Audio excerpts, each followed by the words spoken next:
que significa servir a Cristo?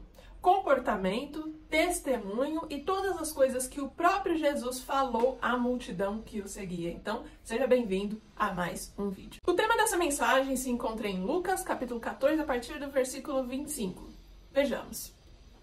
Grandes multidões o acompanhavam e ele, voltando-se, lhes disse: se alguém vem a mim e não aborrece a seu pai e a mãe, e a mulher, e filhos, irmãos e irmãs, e ainda a sua própria vida, não pode ser meu discípulo. E qualquer que não tomar a sua cruz e vier após mim, não pode ser meu discípulo. Pois qual de vós, pretendendo construir uma torre, não se assenta primeiro para calcular a despesa e verificar se tem meios para concluir?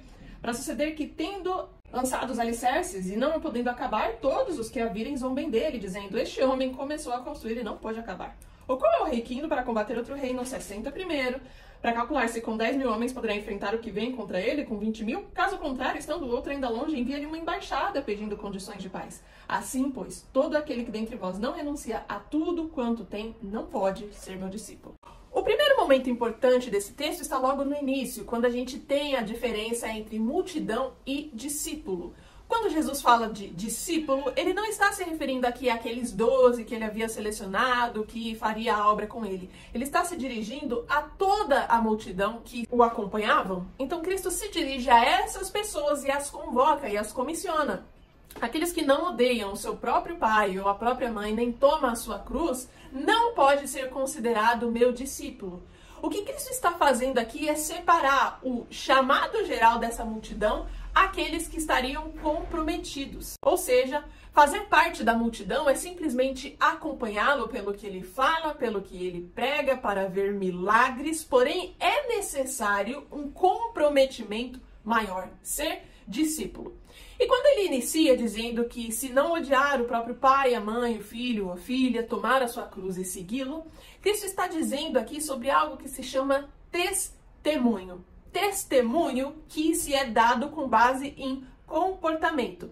O ódio que ele se refere em relação ao pai, à mãe, aos filhos, aos irmãos e à sua própria vida, não é literalmente para que se odeie essas pessoas, e sim que o amor que se deve ter em relação a Deus, em relação a Jesus, em relação ao reino, é tão superior ao amor que você sente para essas pessoas, que quando se compara é como se odiássemos os nossos próprios pais, em comparação ao quanto a gente ama Jesus, ou seja, o amor a ele deve ser muito superior ao nosso amor por todas essas pessoas e pela nossa própria vida, seguido por tomar a sua cruz própria e o segui-lo. Então, se Cristo está dizendo, me ame incomparavelmente mais ao que você ama, aos seus pais, aos seus filhos, à sua própria vida, tome uma cruz própria e siga-me. Ele está falando de comportamento, ele está falando de ações.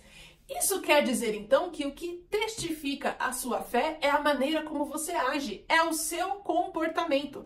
A separação que ele está fazendo dessa multidão é dizer, basicamente, não adianta me seguir, ouvir o que eu tenho a dizer, se isso não está testificado na forma como você se comporta.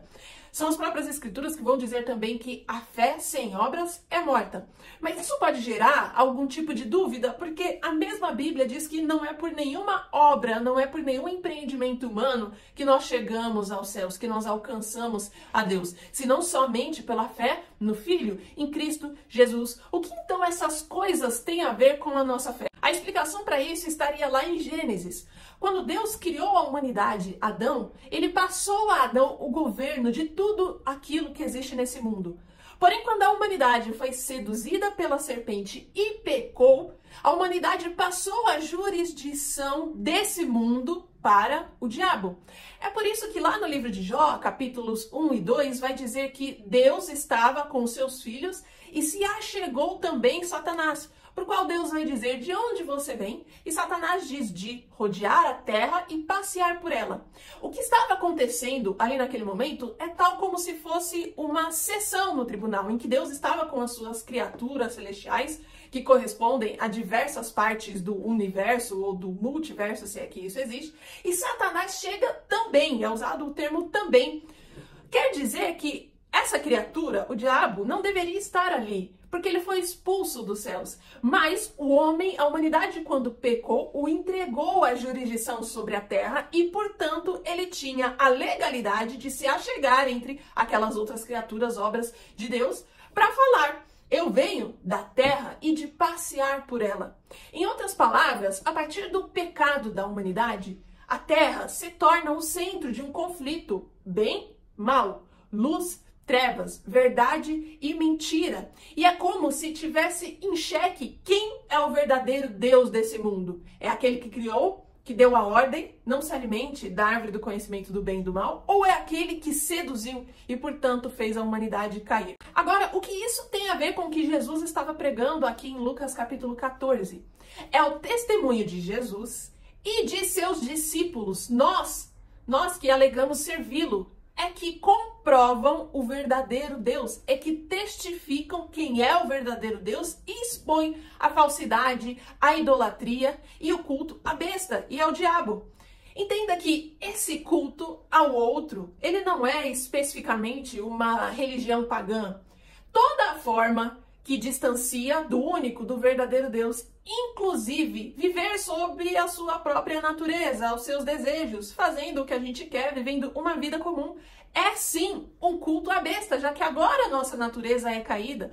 Os nossos desejos, eles não são santos, eles não estão no alvo. Tive que mudar aqui de ambiente por causa de barulho. Então, até a parousia, ou seja, até a segunda vinda de Cristo, e até que sejam refeitos e haja novo céu e nova terra, enquanto estivermos nessa terra, é Jesus e seus seguidores que testificam a verdade através de nosso comportamento. O nosso comportamento, as nossas decisões, elas testificam e ela expõe a diferença entre os adoradores de Deus, ou os discípulos de Deus, os filhos, os servos de Deus, e os adoradores da besta e os filhos do diabo. E é por causa desse comportamento, é por causa desse testemunho, que um dia aquele que desceu e tabernaculou entre nós para servir de testemunho, no juízo, no julgamento final, na consumação da história da humanidade, será agora juiz. E os seus discípulos e os seus servos, os que foram testemunhas na terra, agora serão testemunhas também desse julgamento dos ímpios. Qual é então o testemunho que Cristo espera que nós demos? Qual é o comportamento que ele espera de nós? Ele diz aqui também em Lucas 14. Começa com a fé acima da família. É a questão do relacionamento, do amor a Deus acima daqueles que estão perto de nós e que de fato nós amamos. Cônjuge, filhos, pais, familiares como um todo. Nós não podemos amá-los mais do que nós amamos a esse Deus. E isso pode acontecer. Pode acontecer como aconteceu com o próprio Abraão. Quando ele ia peregrinar, enquanto estava na vida nômade em Canaã, todo lugar que ele chegava, ele erguia um altar e adorava a Deus. Mas depois do nascimento de Isaac, conforme o menino ia crescendo, ele deixa de fazê-lo. O amor a Isaac torna-se maior do que o amor a Deus. Por isso Deus pede que sacrifique-o. Não porque esperava de fato o sacrifício daquela criança, já que Deus não recebe esse tipo de coisa, mas sim que sacrificasse em seu coração o amor da idolatria por aquele familiar, o filho que havia se tornado maior do que o próprio Deus. Em segundo lugar, sacrifício acima da suficiência pessoal. É o que Cristo está dizendo quando fala que a gente tem que carregar a nossa cruz. Não, nós não somos autossuficientes. Isso é uma mentira, um dos maiores pecados aí da nova era sendo colocados. Nós não somos independentes, tomadores das nossas próprias decisões, porque em certa fase da vida nós trabalhamos, nós temos diploma acadêmico, nós temos controle sobre aquilo que nós fazemos. O que Cristo está dizendo é que em tudo nós devemos nos sacrificar. Em tudo a gente deve colocar Deus acima dos nossos próprios desejos. E falar de carregar a própria cruz é um tema muito sério.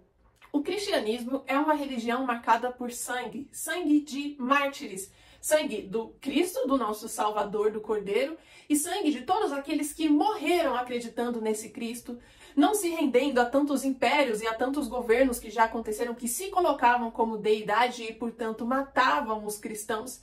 Para muitos de nós, a gente nem vai passar por isso. A gente nem vai precisar morrer por causa desse evangelho. Mas a gente não está disposto a sacrificar um desejo pessoal, uma vontade fugaz, em nome daquilo que acreditamos, pela nossa fé, testificando a nossa fé. Quando falamos de cruz, quando falamos de sacrifício acima da suficiência pessoal, nós também estamos falando de entregar a vida na sua totalidade a Deus. O que eu quero dizer com isso é que muitos cristãos, apesar de se dizerem cristãos, só deixam algumas áreas da sua vida para a atuação de Deus. Então, é dizer que no meu relacionamento, na minha criação de filhos, onde eu vou aos domingos, isso pertence a Deus. Mas muitas vezes no meu dinheiro, naquilo que eu gasto, no que eu assisto, no que eu gosto de ouvir, no entretenimento, isso não, isso eu tenho o controle. É como se Jesus, é como se o evangelho fosse aquela porção, aquela guarnição, aquele acompanhamento da refeição. Ele não é todo, ele não é tudo. Ele é somente aquela pitada de sal que a gente coloca em cima. Mas a mensagem que Jesus passa à multidão é clara: amá-lo acima da nossa própria vida. O terceiro comportamento que Jesus espera, relacionamento acima da religião. E o espírito de religiosidade é um dos piores que tem ingressado dentro das igrejas. O que acontece é que depois que a gente inicia a nossa jornada, a gente aceita Cristo, passa a servir um templo local, nós colocamos a nossa fé em cima de práticas específicas da rotina que nós temos naquele templo, das ações que a gente tem naquele ministério. Então, o ato de eu ir à igreja aos domingos, o ato de eu dar o meu dízimo, o ato de eu ter que estar na igreja a tal hora para fazer uma oração, algo nesse sentido. Mas o meu relacionamento, de fato, com esse Cristo dentro da minha casa, lendo a Bíblia, ouvindo, adorando, fazendo o altar no meu templo pessoal, ele é inexistente. Tudo o que eu tenho são só essas ações que eu realizo quando eu estou dentro do templo físico, dentro de uma igreja X. Ou ainda, condicionar a atuação de Deus, pregar uma palavra, fazer uma missão, evangelizar, somente se o meu templo local está me dando algum tipo de reconhecimento para fazer aquilo, algum tipo de credencial. Isso tudo torna-se vaidade. E por último, comprometimento acima da conveniência. É por causa disso que Cristo inicia toda essa pregação. É comprometimento, é sair da multidão e se tornar discípulo. Mas ele dá alguns exemplos, ele fala, porventura uma pessoa que vai construir uma casa não avalia se ela tem dinheiro para fazer a construção até o final? Senão ela vai ter que parar no meio do caminho e zombariam dela? Uma pessoa, um exército que está indo à guerra, não vai avaliar se vai levar 10 mil homens, se o exército que está vindo contra ele é de 20 mil? Ou seja, Cristo está pedindo para refletirmos a jornada antes de iniciá-la. Isso é muito importante quando a gente fala de vocações. Por causa de algumas fases que a gente tem na vida, hoje eu estou no emprego tal, agora eu acabei de ter um filho, então eu já não posso mais tocar na igreja, já não tenho mais tempo para ser líder desse grupo, preciso renunciar isso, por causa de coisas que acontecem.